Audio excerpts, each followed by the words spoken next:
A new Echelon Insights poll offers the first glimpse into the nascent 2028 presidential landscape, revealing early frontrunners for both the Democratic and Republican nominations. The survey highlights significant leads for two prominent figures, while also exposing a holding pattern in California's gubernatorial race, largely due to one individual's undecided political ambitions. On the Democratic side, former Vice President Kamala Harris is emerging as the dominant force, garnering 26% support among voters. Trailing her are former Transportation Secretary Pete Buttigieg with 11% and California Governor Gavin Newsom at 10%. A notable 13% of voters remain undecided, indicating that the field is still far from settled. Further down the Democratic list, Senator Cory Booker of New Jersey holds 7% support, followed by Representative Alexandria Ocasio-Cortez at 6%. Businessman Mark Cuban polls at 3%, while media personalities Stephen A. Smith and Jon Stewart each register 1%. Interestingly, if Kamala Harris were not in the race, Minnesota Governor Tim Walz sees a significant bump, rising to second place with 14% support. The Republican field presents a much clearer picture of a frontrunner. Vice President JD Vance leads the 2028 nomination race with a commanding 43% support, placing him far ahead of his closest competitor, Florida Governor ronDesantis, who polls at 9%.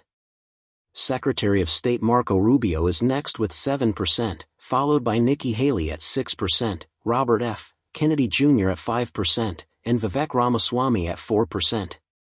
Amidst this national polling, the political landscape in California remains largely in suspense, primarily due to ongoing uncertainty surrounding Kamala Harris's future political aspirations.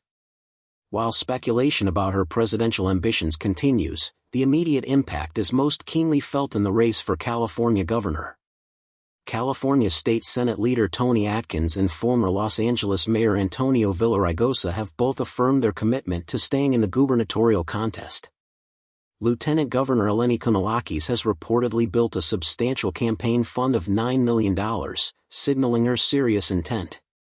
Villaraigosa has also managed to collect nearly $1 million in contributions.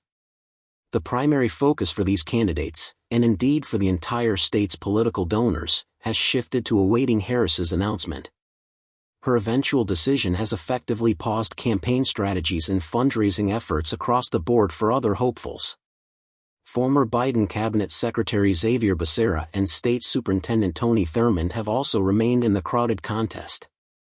Representative Katie Porter has raised $475,000 for her gubernatorial bid, while businessman Stephen Klubeck has raised $132,000, and State Controller Betty E. has reported $71,900 in contributions.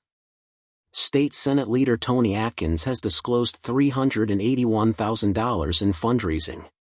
The lingering donor uncertainty clearly illustrates the holding pattern in California politics.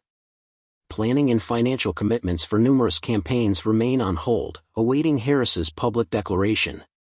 Jennifer White, covering U.S. politics and news from Modern Newsstand LLC, emphasizes the pervasive impact of this undecided factor. What are your thoughts on these early poll results and the California political landscape? Share your comments with us, subscribe to the channel for more updates, and don't forget to hit the like button. Thank you for watching.